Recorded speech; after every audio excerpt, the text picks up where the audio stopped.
Hello, everyone. How are you doing today? It's very nice to see all of you joining us live today. And welcome to the webinar. It's about physical AI, future outlook, ecosystem, and industry use case. So I hope you all seeing my screen right now. And just let's have a bit warm up. Could you share in the chat where you're joining from today? Uh, uh, mm, oh, I love to hear where you're joining from today. I know our speaker is from the US and Australia. We personally joining from Hanoi, Vietnam. Uh, so yeah, just sharing a comment. Do a bit of warm up, staying friendly. Yeah, I see some people from Vietnam as well. Calling on. Mhm.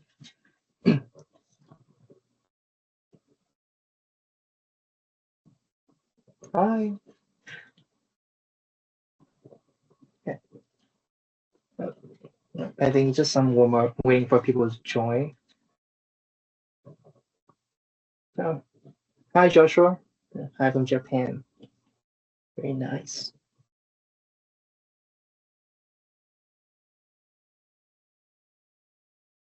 Oh, from Taiwan.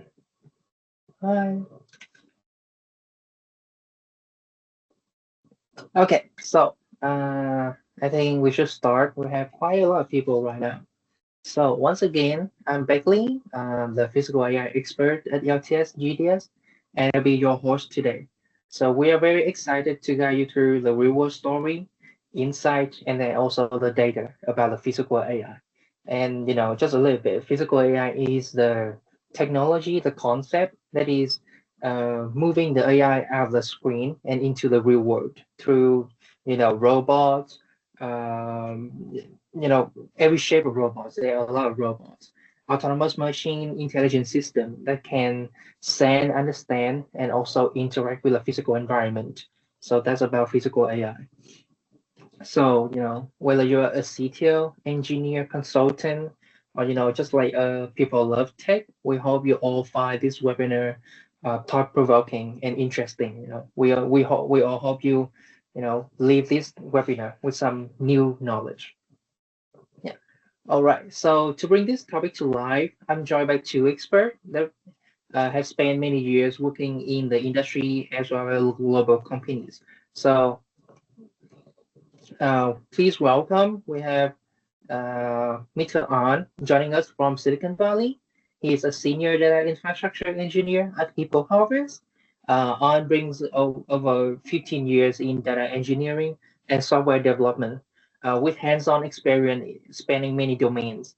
His expertise is on AI infrastructure, where the scalable data architecture and decision-making system that make the autonomous system actually work, like real. So I will give us the Silicon Valley lens on the physical AI market and then the trends that is shaping it.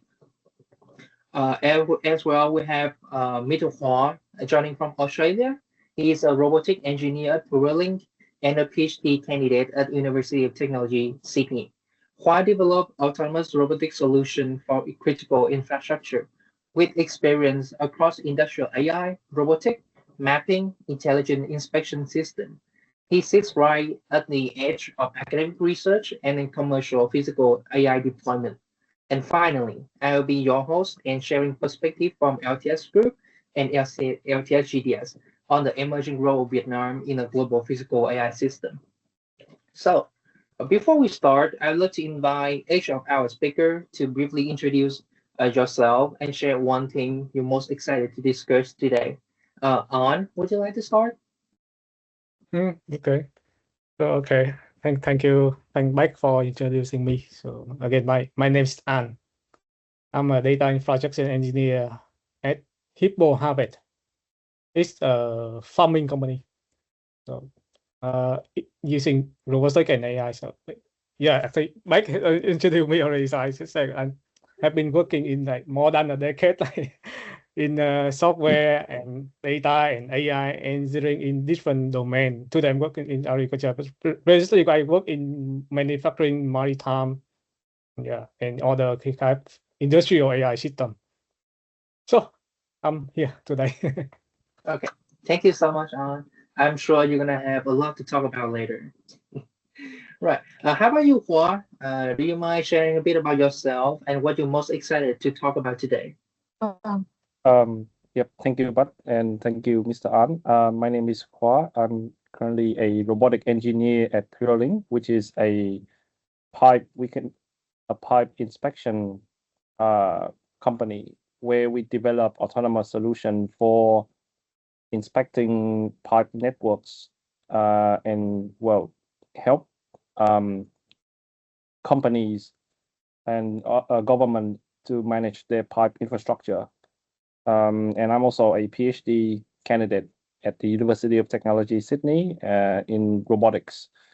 So I'm very excited to be here today and hopefully to be able to share some of the insights and some of my opinion about the current landscape of physical AI and robotics in general. Thank you so much, Hua. I know that our audience love to hear more about you, especially when you're doing grid pipe, very critical infrastructure. All right. So, now we met two brilliant speakers. Let's quickly work through what we coming up today. What's our agenda look like? So in the next 60 minutes, we're going to go through 4 focus sessions. The first one, we're going to examine the global physical AI landscape and perspective from the Silicon Valley and Australia. After that, for the second session, we'll look at how industry are applying physical AI today with use case across various domains. For the third session, then we have a fireside chat. Our speaker will take turn discuss what's next for the physical AI wave, including key challenge, strategic consideration for organization preparing for future adoption of physical AI. And finally, for the final session, we're gonna open the floor for a live QA session and also expert discussion. Anyone with a question, we love to hear that. Our speaker love to answer that question for you. Yeah. So don't worry, we'll keep it sharp and relevant for all of you. Right. So first session, global physical AI market. Where are we today? So now let's kick things off with a big first question. How are the global physical AI market? We can see the true largest, we know that the true largest market in the global physical AI landscape today are the US and then China, each with a strong ecosystem of leading innovators. In the US, key players include NVIDIA, Tesla, Figure AI, Google DeepMind, researching powerhouse. Meanwhile, in China, they're rapidly advancing with companies such as Huawei, Baidu, Unitree, and Alibaba. So, of course, beyond these two markets, Europe is also home to major physical AI and industrial automation leaders such as ABB, KUKA, Siemens, Anybotics, and Universal Robot. In Japan, companies such as Toyota, Yaskawa, Fanuc continue to play a significant role in robotic and automation. Meanwhile, in Australia, organizations such as Rio Tinto, Amazon are exploring physical AI application in mining, infrastructure, and autonomous system, which they are very famous for, especially mining. So we're just taking a quick tour of the global physical AI landscape now to gain deeper insight into two critical markets like the US and Australia. Let's hear from the guest speaker today. Recently, at NVIDIA GTC Taipei 2026, NVIDIA announced Cosmos 3, a frontier, Omni model. It can be like a world model. It can be a virtual language reasoning model. It can be a VOA model with action. So this is a push for physical AI from NVIDIA. So we want to ask you, from your perspective, what does this mean to embody AI in general? And what are the other emerging trends and notable developments you're seeing in the physical AI ecosystem, especially in Silicon Valley? Yeah. Okay. Yeah. Okay. Yeah. Let me talk a little bit about my perspective first. So at the data infrastructure engineer at a farming company working in, using robotics and AI. My role sits at the intersection of data, robotics, machine learning, and decision-making system. So what I have learned over time is the most difficult problem is not about the AI, the intelligence, but like how to it operate in the real world. So let's go through on the wave. I mean, the main three waves we have been seeing today. It's generative AI, agentic AI, and physical AI. When I put it, the pipeline look like linear, but actually it doesn't happen linearly. It's happen in parallel. Like, with generative AI, you can create and interpret the information. With agentic AI, we can plan and coordinate to make a workflow to achieve a goal. Physical AI go beyond this to connect the decision to the real world operation. This happen together, and overall physical AI is not limited to robot. It's not just robot, but like the whole loop, the whole system influence the physical entity. So why does it matter? It brings us the engineering bottleneck is shifting from AI can act to AI can act reliably in a reliable way. Let's go to the next slide. So there are many ways to break down the step of doing physical AI. But like I put this like type framework is type like easy to understand the whole flow. So first, like it's kind of very straightforward. First, before we know we understand everything, we observe first, like, okay, what is out there? Then we try to understand, okay, what does it mean? Then the next question is what to do with it? What matter? What are the things we want to fix? What is the problem we want to solve? That's the design. And then once we have all those things on the table, how to bring that into the real world is act, and it does not stop at like the action, but okay, when the real like machine were acting in the real world, we want to measure it because like we want to improve it. What we can learn from this, and it go back to observe everything and understand everything and design the next cycle. So it's the whole loop. So physical AI like it include autonomous machine, industrial system. Of course, like their AI seated in every layer of the whole operation. And yeah, not every system needs the fully autonomous system. This depend on what type the problem you want to solve in which world. Thank you so much. I also agree with your opinion that like now the technology is just like much better, and so we can going from like the AI can do something to the AI need to do it reliably, right? So that's the trend of the physical AI new wave, and I think that's a very great insight. Yeah. So great. How about Australia, Hua? We want to ask you where is physical AI market is heading in Australia. Oh, okay. Thank you. So yeah, Australia is a pretty interesting market in terms of physical AI, from what I can say. So if we look at the US right now, we can say with be among the two major players, the US and China, right? The majority of frontier research and frontier development that we've seen in the last few years were all from the US. In China, we can say it is more of a mass deployment market, where all of the companies are focusing on making the cheapest and most efficient humanoid robots or physical AI as they can possibly do. Australia is a little bit different. We're more of a application-oriented market, so focusing on deploying research into the real world to solve a very particular problem. So it's not trying to create new knowledge or doing any frontier development.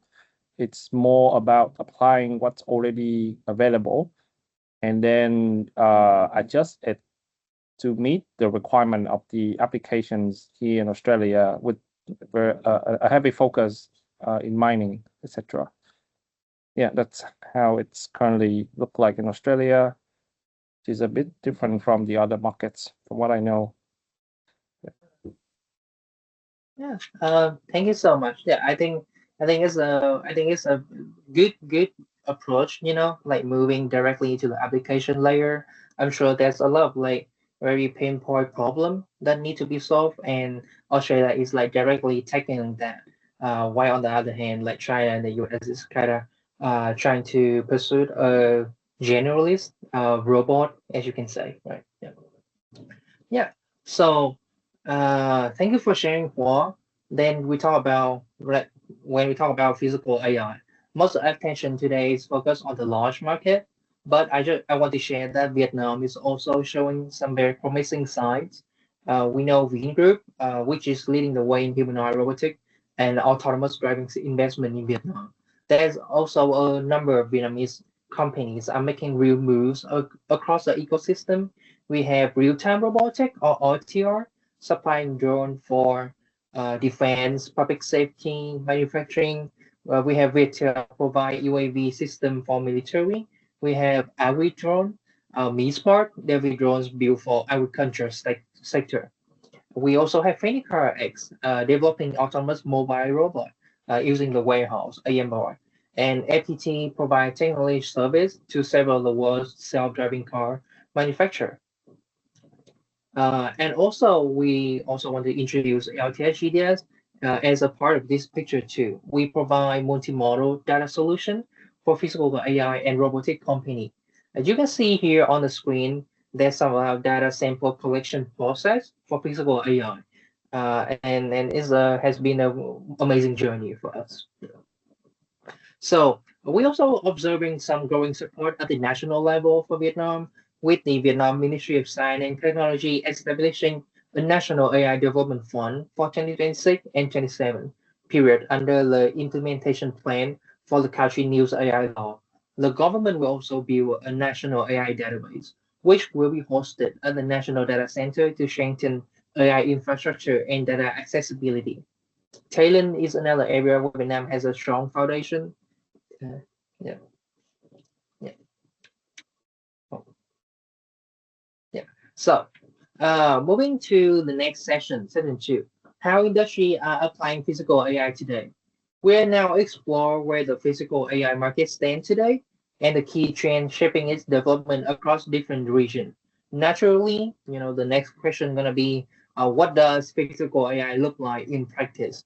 And to help answer that, let's move into our second session here, and we'll walk us through the range of use case across industry, including agriculture, physical AI, manufacturing, biotech, maritime sector. So we'd love to hear that from you, An. Over to you. Okay. I think let's spend more time on the agriculture first, because I'm working in agriculture today. Previously, I work in manufacturing, but maritime. If we have time, we can talk more. But let me talk about agriculture first. Because for me, it's kind of most interesting physical AI problem, because it can involve biology. It's not just machine. I like to say biology is more generative than the thing we call generative AI today. You know what I mean? Generative AI generates text, image, video, code, a lot of things. But biology generates life. Those are living things. They are alive. So it's something like when It means when you develop your AI model, when you type prompt, it's not just okay. The outcome of that, not just on the software side, not just on the machine side. Of course, it's happened on software, then it's happened in the machine side, but like it's also affect the living thing. And of course, like every plant, just like human, like every child have a different way of growing. Same to plant. Even on the supermarket, you may see, okay, all the vegetables look similar, all the apple looks similar, but like they are totally different. Even given the same condition, same temperature, same humidity, but every plant grow in a different way. And your challenge is to how to maintain, how to like keep it like consistently at the system. And of course, like it's not just about robotics. As I said in the previous slide, like physical AI, not just about robots. It's the whole thing, like from the beginning to end, from observing the plan, like then what to do with what kind of the intervention we want to do. Like if we don't do anything, the plan still grow. But like what are the things we want to do to make the plan grow in a different way, and how this affect the environment, because even the human had been growing plant in many thousands of years, but the way human is doing the agriculture today is very much different than 50 years ago, 100 years ago, or 1,000 years ago. Like, yeah, we do in different way, and of course the plant grow different way. So that's the main thing for agriculture. Actually, another funny story, when I introduce, like when I go to like outside, when I introduce myself, or even when my company introduce ourselves, we don't talk ourselves at the robotics company. Like for example, if someone asks what is your product, we call our product is vegetable. That's the key thing. Like we are a farming company, we use AI, we use robotics. We don't, but like AI or robotics is not the goal. It's a mean to achieve the goal. So we try to like we leverage AI and robotics to maximize the production of green. Because when we mention that, it means okay, how we compete with other. It means okay, if our green, our vegetable is good. Good. I can, yeah, there are a lot of story about this, but I can share about one of the real failure in the physical world in agriculture. For example, like you know, it when in the digital world, if something like wrong, it's just like it's happened on the software side. But like in the physical world, if something goes wrong, it's like you cannot just rerun the pipeline. You cannot just restart the system. No, you have to go out to fix the consequence first. So for example, we have this case that when a watering model starts to produce some kind of weird behavior, and okay, we noticed that on the software system. But then after a lot of like troubleshooting iteration, we found out okay, actually it's went wrong from a robot arm lifting behavior. Like it's just like a punishment. Like, but like before that, when you look at the dashboard, everything is green. Like okay, everything looks good. Data is available. Model still reduced in prediction. Everything looked good, but like okay, but something look weird from the user side. Okay, now we go. It's like it's from the robot side, and when we know that okay, it's not just fix the robot arm. It's not just restarting the system, because like the consequence already happened. When the model water the plant incorrectly, it make the plant like almost dead. Okay, we have to go out to dispose of all of the plant. They fix the real consequence first, and then go back to fix bug on the software side, on the system side, and then we can move on. It's not like an easy thing to do like in the quick way. So let's move on. Yeah, I think that's an amazing insight. Thank you for sharing. And I think it's also like focus on the message you delivered earlier. Like we need robot that is physical AI, right? Is AI that it can do in the real world reliably. Because as you share here, it has a delayed causality, right? Because it doesn't you don't see the consequence immediately. Like and sometimes like your vegetable, it can take like a month to grow and to harvest it. But then if the model failed, you can lose like a month worth of effort, and that's very devastating, right? And usually we have like constant feedback loop, right? But we don't have it here. So That's uh, true. Like for example, I can say more like for example, like if somehow that your model is wrong, you realize your model is wrong, you cannot just mhm, return on the next day. But like mhm, you will have to wait for the whole cycle happen again. Like okay, wait for the plan needs like 30 days. A plan needs 45 days to roll. mhm, You cannot deploy new model and have the new plan tomorrow. It doesn't happen that way. You still have to wait the next cycle 30 days, 45 days. At least we choose the plan that roll quickly. But like what happens if we choose the plan roll in years? Okay, it's another challenge. So yeah, exactly, right. Thank you so much again. Right. So moving on, we want to hear more about the physical AI application in Australia. So over to you, Art. Yep. Thank you, Bud. Thank you, Mr. An, for sharing. So in terms of Australia, as I mentioned before, it is an application oriented market, right?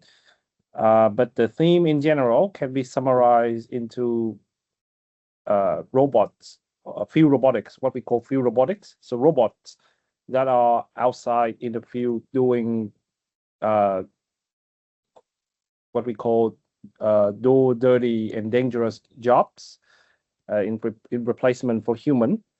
And since Australia is one of the largest mine sites in the world, have a lot of mines here, then it is natural for people to try to put robots into mine site. And it is actually a very popular application in Australia since mine sites are inherently dangerous. There's a lot of things, unexpected things that can happen inside a mine site. So it is important that we send an autonomous agent inside to inspect the surrounding, and make sure that it is safe before we deploy human. And this autonomous agent can also be either be controlled by a human operator from outside of the mine site, or being fully autonomous, being like you're putting an AI model onto that autonomous agent and let it comes in and sort of explore and map the entire network, like tunnel network of a mine site, and then returns out with full informations that human operator needs to be able to come in safely. And then they can also place what's it called, explosive, to remove debris before putting human in. Another application that when I was at UTS, we did for one of the mining company in Perth, which is in Western Australia, was to create a robot that can hang on a cliff and place explosive to remove some of the hanging rocks.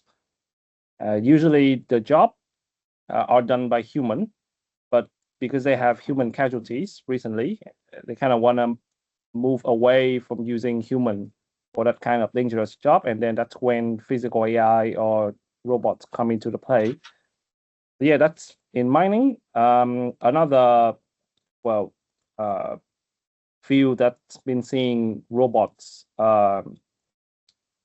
is in critical infrastructure, or specifically the pipe infrastructure that my company Purelink is doing right now.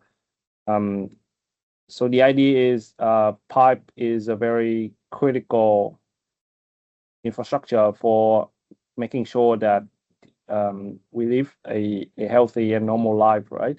But it is also very difficult to maintain, and since pipes are long, and then whenever there's a problem, then people usually have to dig up like a large section. You have to dig up the road, or maybe at somebody else's backyard, and you have to dig up the entire backyard, for example, just to find and isolate the section that has the issue so that people can service that particular section. So one of the idea is to deploy a small robot, or small agents that essentially you can think of it as living inside a pipe, just moving back and forth continuously, collecting data through the form of video stream or images, and then send those data back to the control operator. And then the control operator can determine if a particular pipe section needs to be serviced. And then they can just quickly send people there and isolate that particular section instead of having to, well, dig up the entire network just to be able to service a small section of pipes. Yeah, and I think the core challenge here is the space is constrained. So usually it's very difficult to put like a traditional robotic platform or any kind of horror in there. So like you have to design the platform to suit a specific pipe diameter, for example. And usually no one solution fits all. So it has to be something that meets the requirement of the network that you are servicing, essentially. And one more, this is actually coming from a recent startup from one of the universities in, I think it's in Brisbane, Australia, which is they developed a 3D printed humanoid robot for what, and they also call this something like companion AI, something like that. And the role of it is to be a friend, a companion with elderly people in Australia. It's more for the aged care sector, where we're also experiencing a lot of labor shortage recently. So it is an interesting application, and I think it's also a very useful application of physical AI in Australia right now. Also, the company, the aged care company, is called Andromeda, if anybody is interested in having a look. Yeah. Thank you so much, Juan. Yeah, I think these are all amazing application, sharing about his like agriculture, vegetable potentially feeding millions of people. And here you have mining, pipelining, like water, sewage, oil, gas, a lot of things move through pipe. Yep. And then aged care, all very like central, like centric around human, right? It's all bring real value. Yeah. I think that is amazing application of physical AI. Yeah. Right. So again, thank you for sharing. And yeah. Oh. Right. So move to the next slide. Yeah. What's next for the physical AI wave? Right. This is a five chat section. So I would like to dive deeper into what's next for the physical AI wave. From what we are discussing so far, what are the biggest challenge shaping the future of physical AI, in your opinion? Yeah, the biggest challenge. Let's go. Yeah, as I said in the previous slide, the biggest challenge is because there are many layers, and each layer have a different problem, and we have to solve all the problem, like from the beginning to the end. Like there are no shortcut about this. Like for some layer, it take time, but like you still have to solve. Take time to solve. You still have to wait for the result to do the next thing. It's not like a quick win. Like okay, we can do like tomorrow. Like we can have a result tomorrow. Okay, we do tomorrow, but like keep doing until the final result. And that kind of interesting because like for example, like I said, like even the human role land doing agriculture for many thousands of years, and we are still doing today. And there are many things we have to do to know what is the right way to do, like of doing that. It's not something in textbook, like the knowledge about agriculture in the 1,000 years. Okay, it's still helpful, but like it doesn't guarantee you do the right thing today, because the way of doing things today is just different. And it's not something you can ask ChatGPT or any kind of AI tool to have the answer immediately, you know, because like all of the AI tool is trained based on the knowledge on the internet. But like to solve this kind of problem, it's not from the internet yet. Of course, you can ask, you can look up the internet, you can ask AI to, okay, how to make a computer vision model, how to make some kind of model, how to make a data pipeline, how to make some like in a very way, but like how to solve the exact problem. Is it like how to measure, like, okay, what is the right recipe for this kind of, or this kind of plant in this condition, like this temperature, this humidity in this soil. Even the same land, if I grow in California, the North California is different than South California, is different in Washington, different in different states, of course, in different in Vietnam. So there's something we cannot transfer from this place to other place. Of course, we can transfer the knowledge of the technical, like how to build the system, but like the domain expertise is something we cannot transfer like immediately. It takes some time to transfer. So that's why it's hard in this go on. And that's about the domain expertise, about the, for example, the physical action, the machine, like how the machine, the hardware work, like behave in the real world. Because it's still early, everything is still early, so you don't have the whole, have all the collection of like how it's happened in the real world. You cannot ask ChatGPT, hey, how this happened? No, you have to wait and see how this happened in the real world. That is about the machine itself. And the biology bring more challenging. How the plant react with your models. You have to wait because the plant in the history like grow in different way, but now it's grow in different way. And every plant needs a different like recipe of nutrition. Like, yeah, that have all the thing about agriculture. That because it's involved the living system. Maritime, yeah, rapidly I work in maritime. It's very similar. They, you know, the fish in the ocean, they behave differently in different regions, and it's come to like a very common problem in like physical AI, like distribution shift. Like for example, in traditional AI, when you change the distribution, you have to change everything again. But like today, like for example, the same maritime problem, if you move to a different region, it happens differently. And how to make sure your system adapt the new region, the new environment, new everything, and also the connection problem. For example, I personally, I did not appreciate this challenge before I moved to the US. But when I was living in Vietnam, I never had to deal with the connection problem because like internet is everywhere in Vietnam. But like in the US, it's bigger.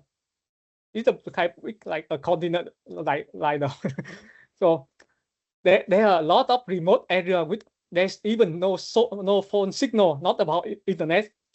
But like we have robot machine deployed to remote site. For the robot working in mining, for mining, or like they don't have internet. More like all the robot work under sea. The robot work in the universe, like in the moon, in the Mars. There's like no internet. There's no something called cloud computing in the ocean or in the universe. So how to make your system work? How to make your AI system work reliably, even they lose all the connection? Well, you know, like in without cloud, how can you code OpenAI? There's no OpenAI. So you have to make sure your AI work in every environment. That's the main challenge. Like, why different? Yeah, actually, like in the digital system, like, okay, when you do something wrong, you just need to redo it. When you prompt something, make a wrong prompt, a bad prompt, you cannot just reprompt it, redo it. But like physical, you have to, okay, something is lost already. You cannot reproduce the moment you have lost. You cannot, like, if you, for the, you cannot reproduce the sunlight if you did not capture it. Something you did not think you have to put into the system. Anything, the sunlight on, sometimes the storm visit your place. Personally, I have 2 storms in my career. When I work in maritime days, when a storm visit and it just like clear all the model assumption. And it's same with agriculture. Like we can lose the power, the connection, and but like the robot still working. Like of course, like during storm, human don't work. But like unless the robot die, but like if they still alive with some even with low battery, they are still working, and even they can still produce something. And how we manage that? How can we do it better? Because they still working. They are not like that's the beautiful thing of robot. They working 24/7 in many different conditions, and how to make sure those things still working in reliable way. That Yeah. that's very different from the digital world. I think that's very interesting, because like in some cases you mentioned, like in remote area in the US, sometimes there's no phone signal, there's no Wi-Fi, there's no 5G you can use, probably some GPS, but that's all, right? And human can probably still perform in that, but some robot can't, right? But then on the other hand, like in the storm, like in the remote warehouse where you have like backup generator, and your farming system probably still working, right? Because it doesn't rely on human to be there 24/7. So I think like physical AI is a move that it has like both advantage and disadvantage, right? But a lot of advantage. Yeah. All right. So thank you so much. That's a great reality check on what's really behind the scene. So Hua, let me ask you the same question, but from the academic perspective. Bridging research and real-world deployment in critical infrastructure, what are the biggest challenge you see shaping the future of physical AI? Are they similar to the one I mentioned, or you see different set of difficulty in your field? Uh, yep. Thank you, Bud, for the question. Okay. I would say the challenges in general are quite similar. I think the hardest one is probably the unpredictability of the world, the real world. So if you've seen all of the recent advancement in what people are calling world model right now, technically the terms are called by the AI companies. So world model essentially, we're trying to build a model where the robot can reason about the physical capability of the surrounding objects simply by using vision and actions. So hence the term, you can say it links to models like VOA, visual language action models, right? So it's similar to how it's like you can treat the robot like a baby, like a newborn baby, right? So when a baby comes to this world, the baby doesn't have any physics understanding or math understanding or anything like that. The baby doesn't know anything, but the baby can still interact with objects and perhaps expect the objects or the surrounding world to respond in a particular way. So that is the physical intuition that the baby developed purely from looking at the surrounding world and interacting with the surrounding world. And there is no physics lessons or anything like that's being used to train the baby. The baby understand that simply through interactions, and that is something we're trying to put into robots or physical AI. You can say that, but the issue with that is we're pretty much limited by the data that we can put into the robot. If you've seen all of the fancy demos of robot being able to do house chores, clean your room, wash the dishes, cooking, like a whole bunch of fancy things, or even like using tools. But like in 2018, 2019, that I remember, there used to be a competition where we had to develop robotic solutions, where you pick up a keys and insert the key into the keyhole. It is a very natural thing for human, but very difficult for robot.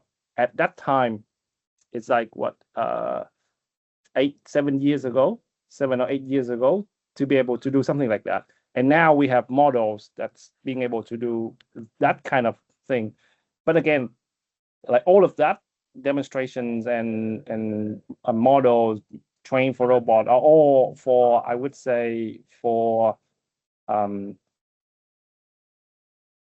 general real life thing that you usually see around. So say like very common thing like doing housework. So anything that's connected to the human life in a very common way. So things that you can collect data quickly and easily. But say for agriculture, like Ann's example, or for my case in critical infrastructure, the data inside all of those environments are not readily available. So you can't really do anything without the data. So it's the problem of actually having the data to understand whether the thing that we're trying to model match the real world. And it is usually the hardest thing to do right now when it comes to physical AI.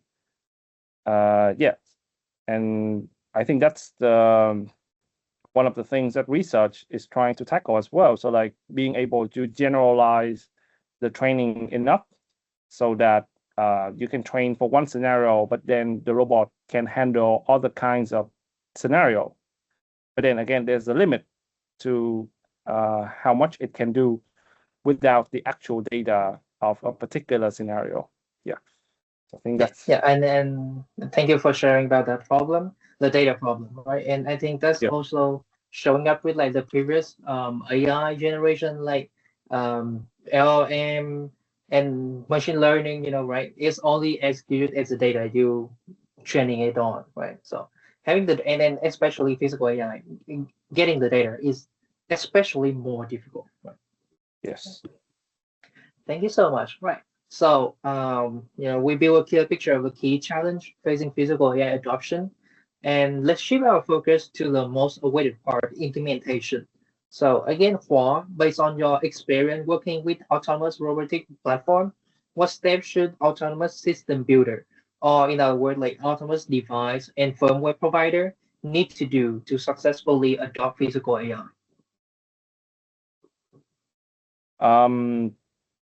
Yeah, okay. So I think it's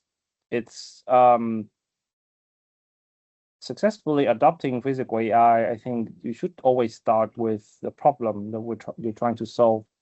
So everything, like from my personal perspective, I would consider AI or robots in general are tools, and there are tools developed to solve particular problems that other kinds of tools previously are unable to solve that particular problem efficiently, right? So it's always start with identifying the problem to the details, like the nitty-gritty details that you want to solve.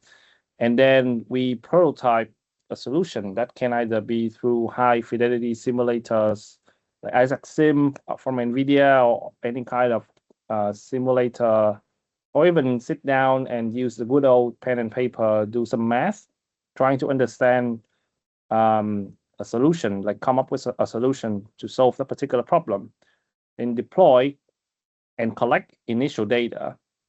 And then we validate the data against the initial requirements that we set in step one.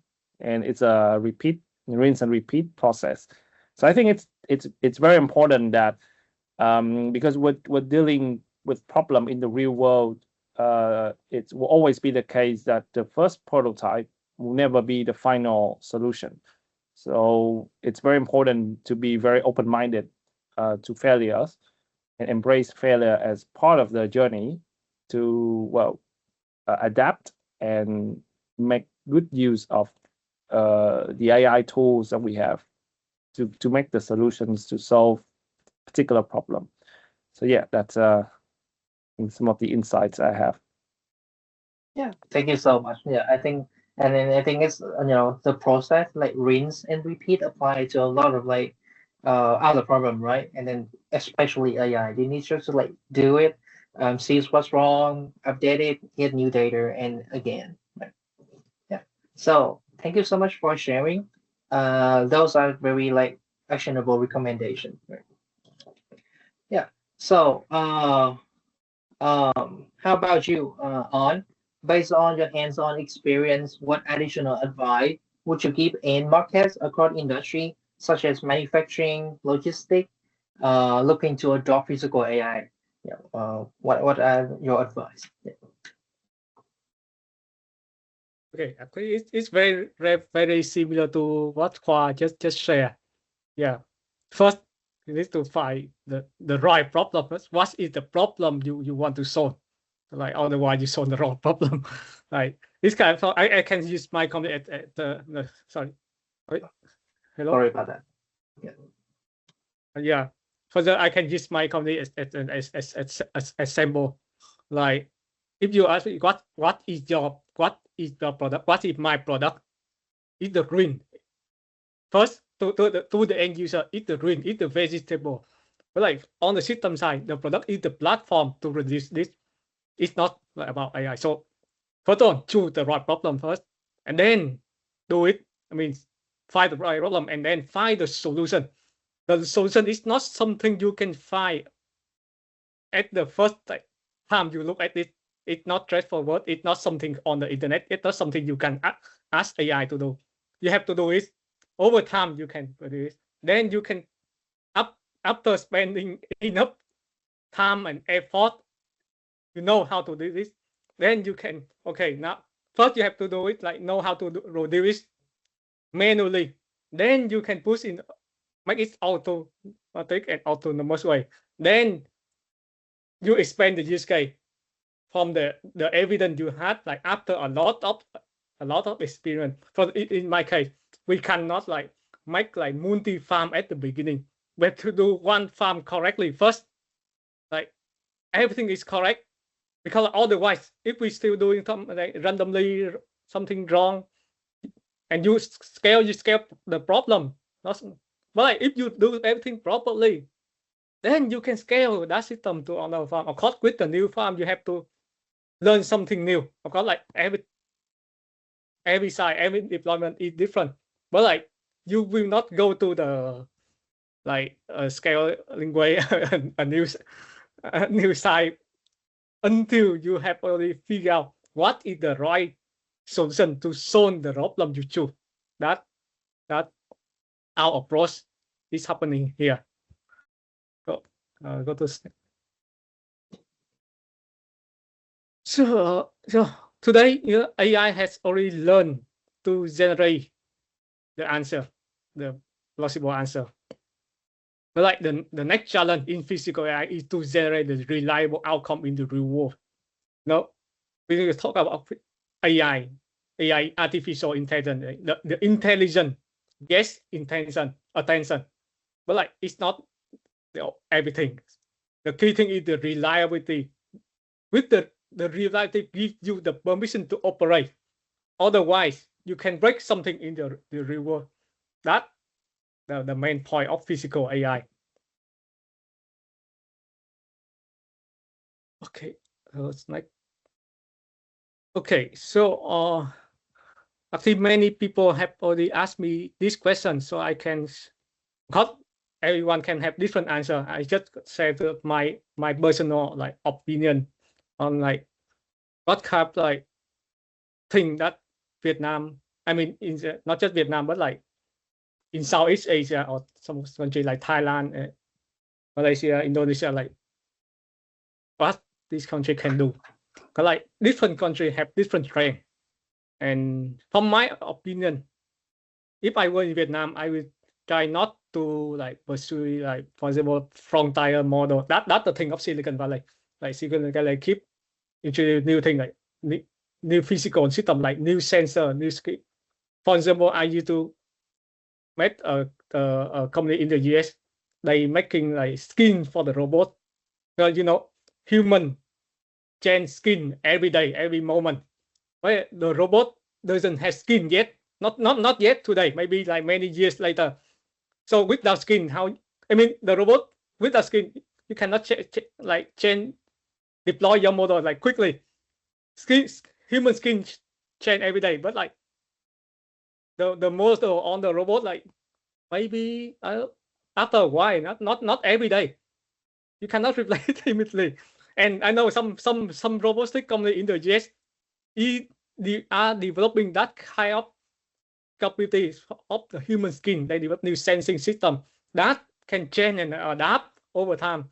And this takes years, many years to do it. They are still working on this now. That's the kind of Silicon Valley is doing. So from the Vietnam perspective, I would not recommend Vietnam to do it that way. It's painful because you need a lot of money to do it, a lot of and patience. And for example, I used to say like, for example, when you see the robot, like just do some random thing like put the toy, play with the toy.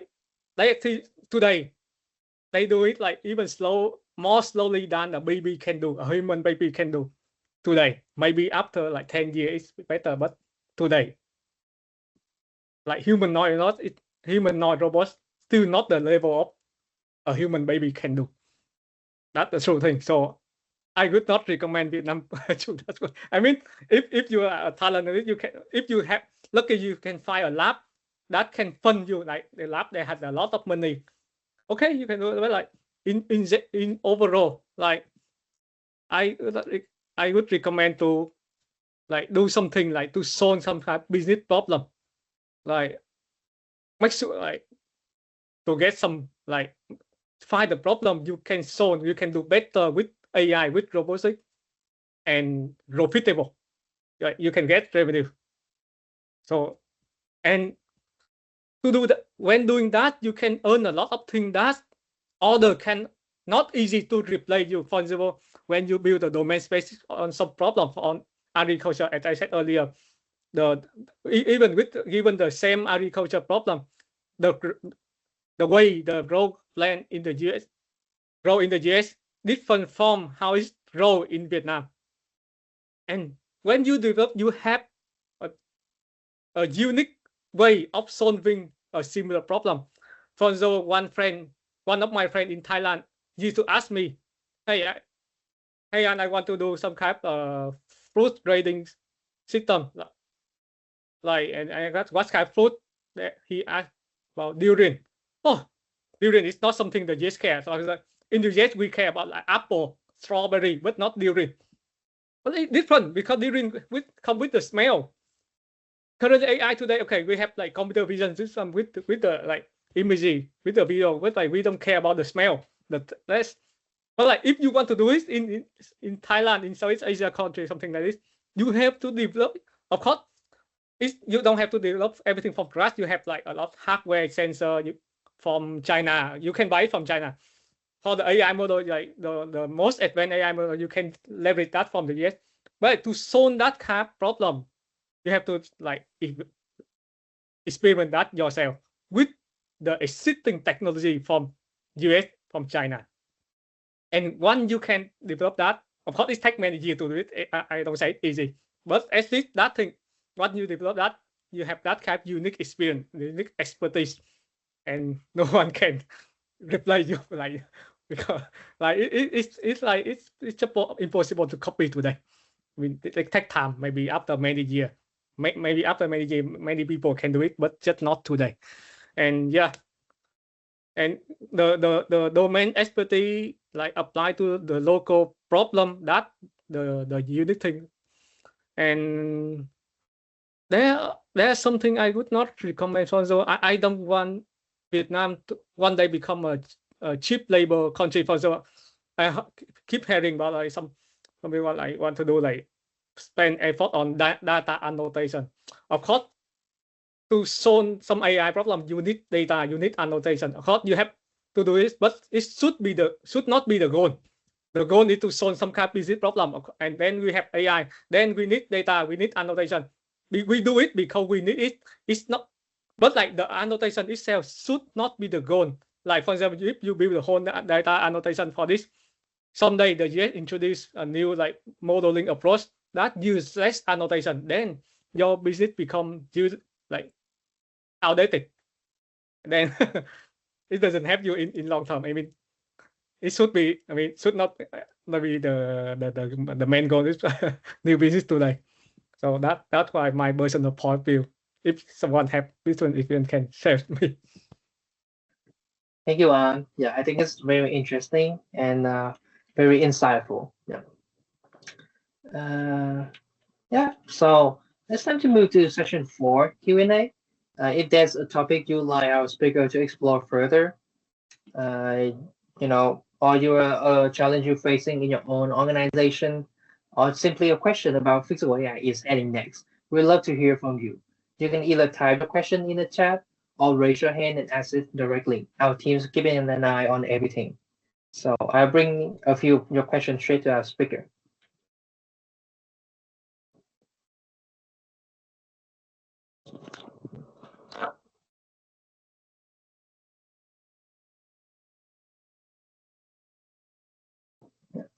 Right. So we have our first question.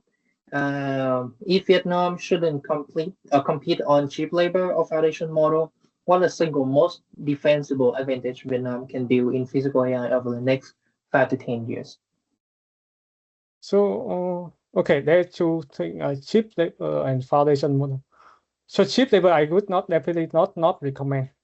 Foundation model, there is yes and no for me, because yes, I mean no in like, okay, they don't try to do the same thing that Silicon Valley and China is like doing, like don't try to compete with OpenAI or Anthropic.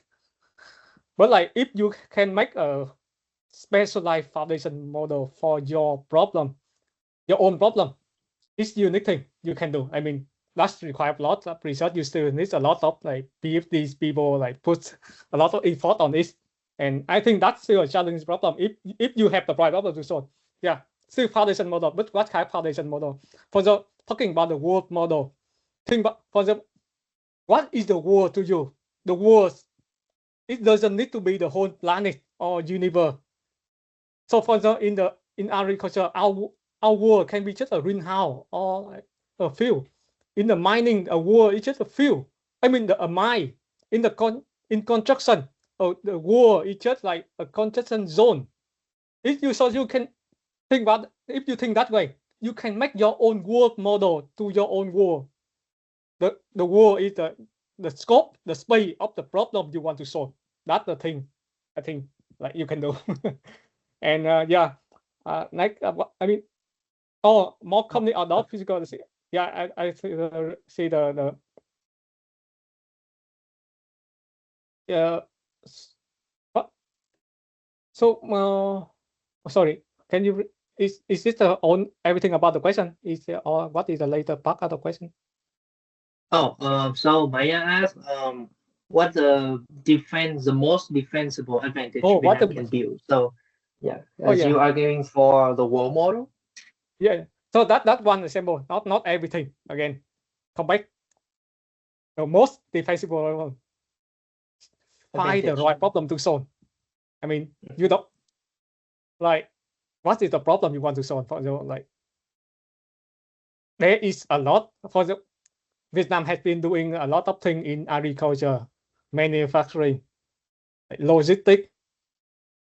And how are people doing today? How can we do better with AI? That's the thing you can chase, and that's a unique thing. When I say that, I mean this problem is does it look similar to the problem in the US in other countries? Right? The frame problem is sounds similar, but like the way you solve it is different. Different countries have different way, and it's incorporate of different like how to roll the rice in Vietnam is much different from how to grow rice in the US. That difference alone, you can build. That's the thing you can build your expertise and make the whole system for this, and you don't have to depend on on other country. For example, you don't have to wait for the companies like our company in the US to finish the whole robotic system for greenhouse. It takes many years. You don't have to wait many years later to do that. You can do it right now with the existing models and hardware in the world. That's the thing you can do from Vietnam independently. You don't have to depend from on the US or China. Thank you so much. All right. So we also have another question for Mr. Paul. As more companies adopt physical AI, I see there's a lot to handle at once: robotic software, testing, data pipelines, and more. So where do you see Hua in the biggest opportunity for IT outsourcing company to help these firms scale faster without compromising quality? Yep. Thank you for the question. It's actually an interesting question.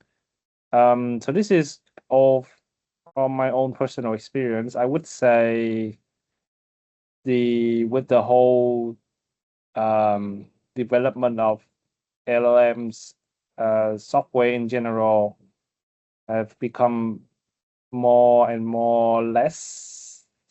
become less impactful when it comes to the whole solution as the whole thing, right? So I would say it's the data pipeline. That is something that would help small companies or IT outsourcing companies to be able to scale faster. So it all ties back to the previous point of being able to understand the problem correctly and collect the relevant data to solve that problem. And so if you can find a way to quickly iterate that whole rinse and repeat process, right? You have a way to build, to say for robots, you have a way to quickly build a small robot, go out, collect a whole bunch of data, go back, and within the next 5 days, you improve the robot, go out again, collect more data, go back. There's a way to do that quickly enough through by optimizing the data pipeline or the design process of the robot. Then I think a company would scale better. Yeah. So I think it's the data. It's the data pipeline in general. It's the key here. Thank you, Paul, for your answer. So we're still waiting for some more questions coming in.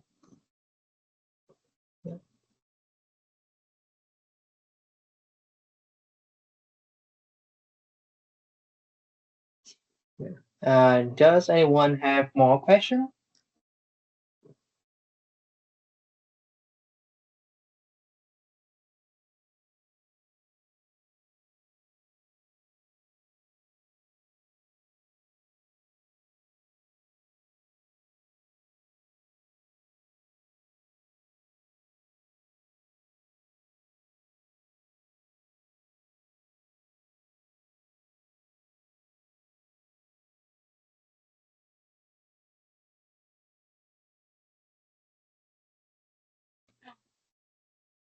Oh, yeah. So I think this is a good closing point. I think nobody has more questions. Oh, there's a new one just coming in. Right. I have another question for you, Mr. On. So thank you for the question. Firstly, right. So physical AI is often described as the next platform shift after generative AI. However, this ecosystem today is still fragmented across robotic, simulation, edge AI, industrial software, and embodied AI system. From your perspective, where do you think the first large-scale commercial opportunity will emerge? Will it come from robot foundation model, vertical array application simulation infrastructure, or fully integrated embodied AI platform? What are signals should business and talent leader should be watching today? That's a long question. Okay, that's very interesting question. Yeah. Actually, if you ask the question in the US, in Silicon Valley, all this kind of thing are happening in parallel. Like we have everything. We have like robot foundation model. We have vertical robotic application. Like our company is focused in like vertical application, and some company care about in similar infrastructure.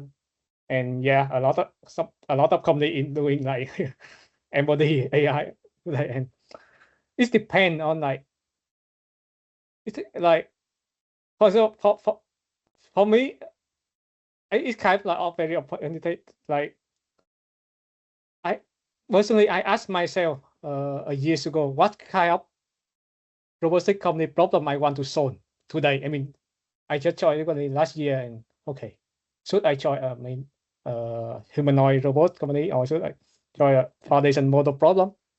Because like although I something, but for me, the vertical application is the quickest path. Means for me, it's the fastest path to see the outcome. You know, in physical AI, to solve problem, you have to wait for many weeks, many months to see the result. And okay, if we work in the foundation model, it can take many years. It's not something you can see the result today, but like, okay, in application, it still happen faster. And to find a solution, you have to act it further. You have to do to find a solution. And if someone asks me, hey, are you interested in building simulation system? I say, not yet, not today. I know some companies have the right option to do the simulation, but not happen in our case. For example, because the solution is not there. How can you do the simulation without a right solution? You will do the simulation based on the data, collect synthetic data from internet, but like it's not the right answer to your problem. And then for in my case, I would like postpone the simulation to maybe 2 or 3 years later. And many of companies in the US choose this path because like we choose the problem first, and then we build the system to solve that. First, we have to do it manually first. Then we make an autonomous system to solve that. We create the data. We create the solution. Then over time, when the solution become a button, now we can do the simulation. So if you ask me, okay, I want to do application today, then maybe after this year, when we can have like some form of what are the right way of doing something, we can combine like agentic AI and physical AI, like have some very like full autonomous system. Then we can worry about, okay, let's make a simulation system like that. Then we can so we can have a lab to experience something new, to expand our business. But like before that, we don't have anything to simulate. I mean, if we do the simulation now, we just own the data, just synthetic data. Synthetic means it's not real data. To have real data, we have to make it happen first. So it's my choice. Like if you ask me, okay, what is the thing I want to focus today? I would do the application first in 2026. And if you ask me, maybe 2027 or 28 or 28, okay, maybe it's right time for simulation. Of course, like if you happen to join a frontier company, okay, you may spend many years to build a foundation.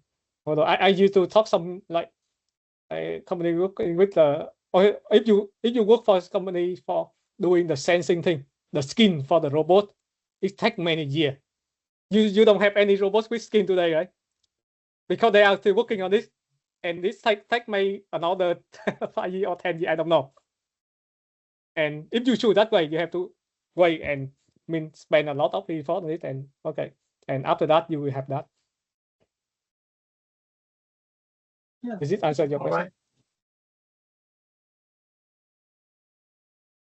Yeah, I know it's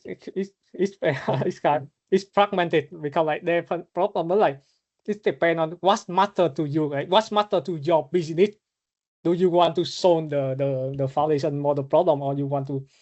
Because one thing is useful in the US, but it's not helpful in many other countries. Like in here in Silicon Valley, if you make a new foundation model, you have customer.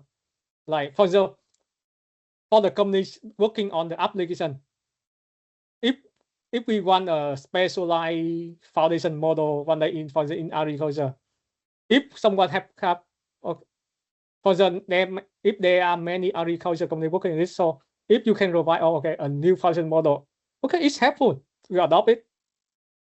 But because you just have this kind of, and even myself, I'm an engineer, and I would say that half of my LinkedIn message is not about new job, but like someone is trying to introduce new data product for me. For example, I'm working in data infrastructure, and just in Silicon Valley, some companies just hey Ann, I know you're working in infrastructure, you're working with data. We have a new data product for you. We have a new data tool. We have like a new platform. We have a new framework, like a new open source something. That's not something I mean it's something I don't see in other market, but like in the US, like people like work in different level, in different layer and doing different thing, and in each layer we have a market to do that. We can sell that, but like so from your task, but like where is your market and what is the most valuable in your market? Yeah, it's not the same in the Silicon Valley. Yeah. Thank you so much, Anand. I think that hopefully answered the question. So yeah, and we're coming to an end. I don't see any more question. So last chance, if anyone have a question, but let's have a quick recap of today's discussion. Yeah, we start with the global physical AI landscape, and then hearing about perspective from expert of Silicon Valley and Australia on the market trends, innovation, and ecosystem development. We then focus on physical AI already being applied across a wide range of industry through real-world use case.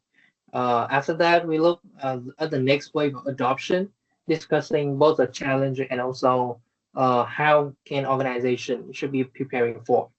Finally, we wrap up with a great Q&A session. Right? Yeah, no more question. Where our speakers share additional insight and perspective about the future of physical AI. So, a robot navigating underground pipe in Australia, or like a greenhouse autonomous system producing food in California. Neither of these teams set out to build the future of the industry. They set out to solve a specific problem with the tools available today. That's what physical AI look like in practice, not a grand transformation, but a series of decisions made early that compound over time. The enterprise will lead this era aren't waiting for technology to mature. They're the ones already asking what problem should I solve first. Right. So on behalf of our team, thank you all for joining us today. Huge thank again for On and for your insight and also story and the generosity you bring in sharing both the strategy and the live experience. Yeah. After everything we discussed today, what's one thought of message you would like to leave with the audience and we close out this session? Yeah. Maybe On you first. One last message. One last message. So to really understand physical AI, thing is it's a movie. So don't just watch the movie, but like be an actor in that movie. Like jump into it, do it. You will see. I will see. Yeah. Thank you. How about Hua? One last message.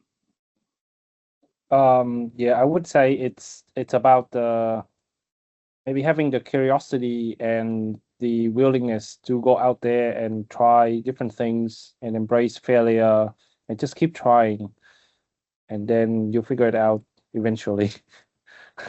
Yeah. Yeah. Thank you so much. I think we all get the message. We have to go out there and do the real thing. Beautiful Yes. closing message. Thank you so much. Yeah. So before we end the meeting here, a quick note for everyone: you receive a follow-up email with a full recording, today's live, and an insightful gift set from LTS Group and the GDS team as our way of saying thank you for spending time with us. And for those who are joining us live on LinkedIn or Facebook, feel free to leave your email address in the chat so we can send the digital gift set to you. Don't forget to check your inbox in the incoming days. And remember, this is just the beginning. The next episode of our series is Build in Vietnam is coming up next time, and we'll be diving into another key topic, shaping the Couchy tech future. So stay tuned, and until then, take care and see you soon. Bye bye.